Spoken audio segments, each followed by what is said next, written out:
cosas que han pasado esta semana también, y por eso estamos en línea con el diputado Carmona. ¿Cómo le va, diputado? Buenos días. Buenos días, ¿cómo están? Un Bien, gusto. muy bien. ¿Cómo está el clima por donde anda? Porque aquí en el estudio estamos atravesando una neblina terrible que no se ve nada. Bueno, envidiarían entonces el clima de San Rafael. Tenemos un día de sol diáfano y está frío, pero un hermoso día. Ah, por eso le preguntaba, porque además... Lo definiría con connotaciones político-partidarias, pero voy a preferir no hacerlo para no quedar tan sesgado. Dígalo. Dígalo, no hay problema. Un día peronista. Un día hermoso, vamos a decir. Dígalo tranquilo que acá aceptamos. Un día peronista, Muy entonces, bien. un día peronista. Un día peronista en Mendoza, muy bien. En San Rafael, perdón. San Rafael, entonces, sí. Bueno, diputado, ahora sí nos ponemos un poquito más serios, pero bueno, queríamos Sí. abrir un sábado a la mañana con un poco de color. Esta semana hubo noticias sobre las Fuerzas Armadas, hubo definiciones que tomó el presidente de la Nación y por eso estamos llamándolo, porque queríamos saber su opinión sobre estas medidas. Sí. Miren, venimos en el Congreso manifestando preocupación desde hace tiempo por la tendencia del gobierno de Mauricio Macri de involucrar a las Fuerzas Armadas en tareas de seguridad interior. No es un tema que carezca de antecedentes, lamentablemente.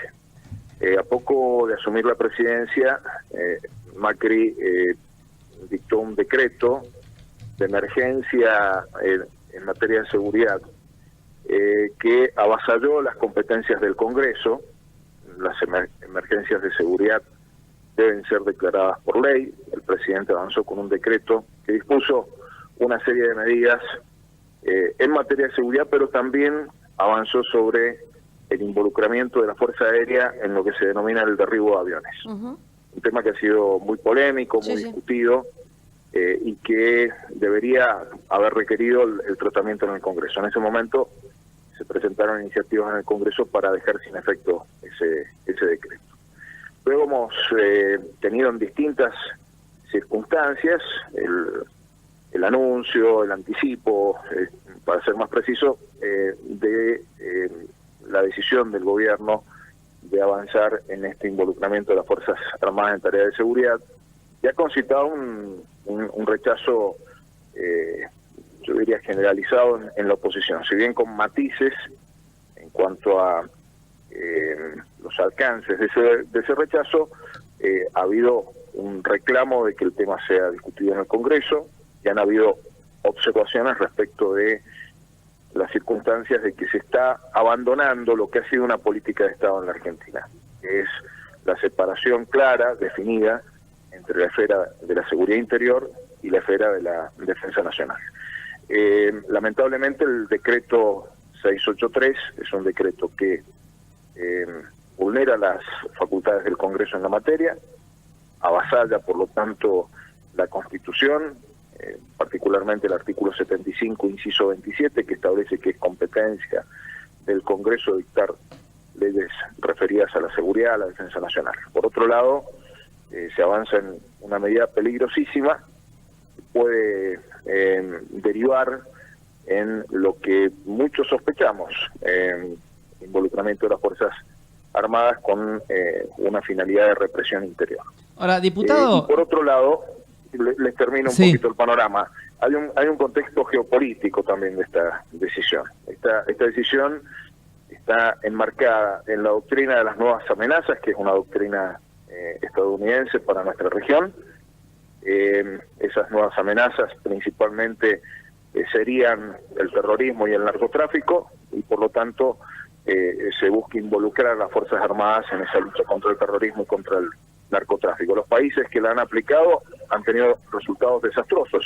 Lejos de resolver el problema del narcotráfico, se ha incrementado en casos como Colombia, Brasil, México, principalmente México, ¿no? Con un fracaso estrepitoso de esa política, esta nueva política que promueve Estados Unidos y que no aplica fronteras adentro, porque en Estados Unidos la división de esferas es clarísima. Las Fuerzas Armadas para la defensa, las fuerzas de seguridad para los temas de seguridad interior. Ahora, pero diputado, ¿qué diferencia habría en este caso con el famoso operativo Escudo Norte, que en el 2011 le ordenó a las Fuerzas Armadas tareas de apoyo en materia de seguridad contra el narcotráfico en el norte de la Argentina? Porque ahí también las Fuerzas Armadas se involucraron en seguridad. No es así, ese argumento lo está usando el Ejecutivo. El Escudo Norte ha tenido que ver con la radarización. Y en la radarización ha participado personal militar en función de que lo que se hace es el control del espacio aéreo en el norte del país, en la zona de frontera. Claro, en ese sentido no ha habido movimiento de tropas. Ahora ya están anunciando un movimiento primero de 500, luego de 5.000 efectivos al norte argentino de las Fuerzas Armadas. En instancias anteriores nunca ha existido una situación de esta naturaleza. Y el aporte que hacía en ese momento de control del espacio aéreo está asignado por razones de defensa nacional, también particularmente a la Fuerza Aérea Argentina, así que no es comparable en ningún sentido, ¿no? ¿Y paradójicamente, el gobierno pone como ejemplo lo del Escudo Norte y el tema de la radarización, cuando este mismo gobierno ha desactivado la producción por INVAP de los radares que estaban previstos para hacer esas tareas de defensa nacional. ¿Y qué hacemos con las Fuerzas Armadas entonces? Porque la realidad es que una hipótesis de conflicto con países vecinos como Brasil, Chile, Uruguay, hoy es algo que no se puede imaginar porque es imposible que suceda. Y lo que sucedió en las épocas anteriores con las Fuerzas Armadas en este país sería cargarle la mochila a los nuevos soldados con algo que tampoco ellos vivieron, lo que sucedió en el 76 y antes con las Fuerzas Armadas. En esto último que decís estoy muy de acuerdo. Ajá. Sí, en este último aspecto, en el anterior no tanto.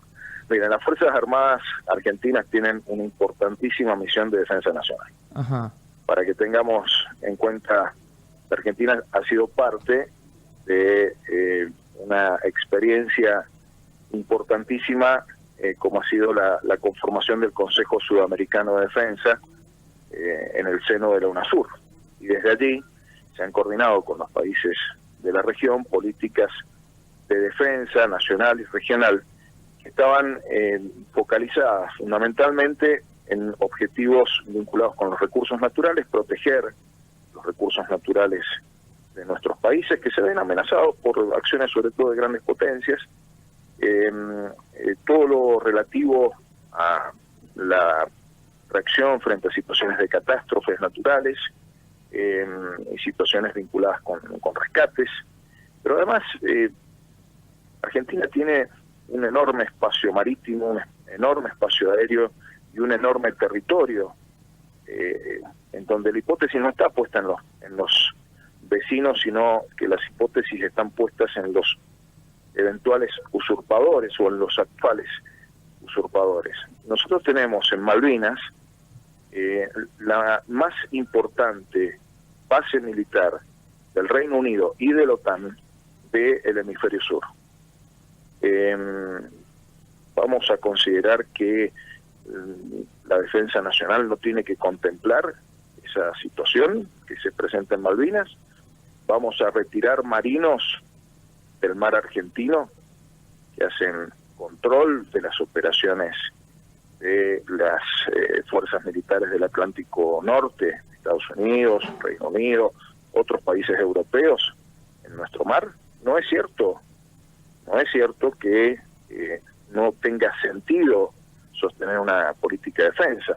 La Argentina no sostiene una hipótesis de conflicto con el Reino Unido, pero sí tiene una acción de prevención en el Atlántico Sur, vinculada con Malvinas y con la Antártida. Entonces, tienen enormes tareas para realizar las Fuerzas Armadas y creo que es muy importante que se las dote en una política saliendo de una política errática que han tenido distintos gobiernos, incluso el gobierno del que yo he sido parte y de la fuerza política con la que me siento identificado en relación con el financiamiento de esas Fuerzas Armadas, ¿no? Así que esa es mi visión. Yo creo que no, para justificar la existencia de las Fuerzas Armadas no hay que meterlas en tareas de seguridad interior, definitivamente. El miércoles están distintos la oposición, el Frente Renovador, pidió una Sí. sesión donde incluye inclusive proyectos del Frente para la Victoria. Sí. ¿Van a dar quórum? ¿Usted cómo ve la sesión del miércoles? ¿Habrá posibilidades de avanzar? Nosotros Porque vamos, algunos diputados del Frente nosotros, Renovador claro. Lo escucho, lo Sí. escucho. Sí, nosotros vamos a propiciar también un pedido de sesión especial. Vamos a intentar coordinar con toda la oposición en función de el tratamiento de los distintos proyectos que se han presentado para dejar sin efecto este decreto de Macri. Y lo que sí es importante tener en cuenta es que el día miércoles va el jefe de gabinete de ministros a dar su informe mensual a la Cámara de Diputados. Así que habrá que ver si es el miércoles o otro día en el que se avanza en la sesión especial. Yo tengo hasta la impresión de que el Poder Ejecutivo decidió la presencia del ministro, del jefe de gabinete de ministros, para de algún modo complicar la posibilidad de que nosotros hagamos sesión especial. Pero este tema va a estar la semana próxima y la siguiente en la agenda del Congreso. Diputado, y de no tratarse en una sesión, las comisiones, es para que usted lo explique a la gente que nos está escuchando, ¿no podrían llamar tal vez a los ministros o a alguien del Ejecutivo para que explique estas medidas? Miren, nosotros, antes que nada, quiero decirles que desde antes, mucho antes que saliera este decreto, hemos citado a funcionarios para hablar del tema, particularmente desde la Comisión de Defensa y desde la Comisión de Relaciones Exteriores. Yo soy vicepresidente de la Comisión de Relaciones Exteriores y vengo solicitando, en función de, como les comentaba, esto tiene un contenido geopolítico regional e internacional, la situación de los funcionarios del Ministerio de Relaciones Exteriores y de otros ministerios como Defensa y Seguridad. La actitud del oficialismo ha sido bloquear nuestros pedidos, y cuando hemos conseguido aprobarlos con el acompañamiento de los distintos bloques de la oposición, la actitud del oficialismo ha sido que no vayan los funcionarios a dar explicaciones. Claro. Así que bueno, vamos a seguir insistiendo. Creo que en el contexto actual se va a imponer que den explicaciones, y el primero que va a tener que darlas es el jefe de gabinete de ministros el próximo miércoles. Nosotros habíamos incorporado preguntas relativas a lo que en ese momento era un anuncio de que avanzarían en este decreto que ya se concretó. Así que ella va a tener que explicar estos y otros asuntos vinculados con la pena. Diputado, aprovechando que usted tiene realmente una apertura para hablar, que hasta habló de su propio gobierno y de las cosas que se hacen bien o se hacen mal, tengo que preguntarle qué opina de los dichos de Luis Delía de esta semana. Yo creo que yo respeto las opiniones de los dirigentes del espacio político y de otros dirigentes, pero no siempre coincido. Bien. A mí me parece que nosotros en esta instancia tenemos que poner énfasis en la unidad del espacio popular y nacional del que somos parte, en un frente muy amplio. En eso sí coincido con lo que dijo Delía. Nosotros creemos que tiene que ser un frente que vaya desde las expresiones de izquierda hasta las expresiones del peronismo, que ha sostenido durante sobre todo los 2 primeros años de gobierno de Macri una relación de acompañamiento de algunas decisiones del gobierno de Macri. Creo que tenemos entre todos que conformar un gran frente y poner énfasis en la unidad. Y también creo que no hay que dar motivos para que le facilitemos al oficialismo estigmatizar a nuestra fuerza política en torno a descalificaciones o a conceptos hacia determinadas figuras del gobierno o hacia el propio presidente que puedan sacarnos de la discusión fundamental, que es, estamos en una situación de profunda crisis económica y social, el ajuste que se está llevando adelante, denunciar la quiebra de los sectores de la producción, las grandes afectaciones del trabajo. Cuando se dicen cosas que impliquen de algún modo descalificación de funcionarios del oficialismo, muchas veces se termina dando lugar a la descalificación de nuestras posiciones política, y eso es una pérdida de oportunidad. Por eso Bien. no coincido con que digan los dichos, sus expresiones respecto del presidente. Diputado Carmona, muchísimas gracias por atendernos un sábado a la mañana y especialmente cuando en San Rafael está tan lindo. Bueno, muchas gracias a ustedes. Buen fin de Carmen, semana. gracias. Gracias. Hablamos Hasta luego. con el diputado Guillermo Carmona, diputado nacional por el Frente para la Victoria. Realmente sorprendida porque no es fácil encontrar kirchneristas, digámoslo así, que hagan hasta un raconto de lo que estuvo bien o lo que estuvo mal de su gobierno. No, no,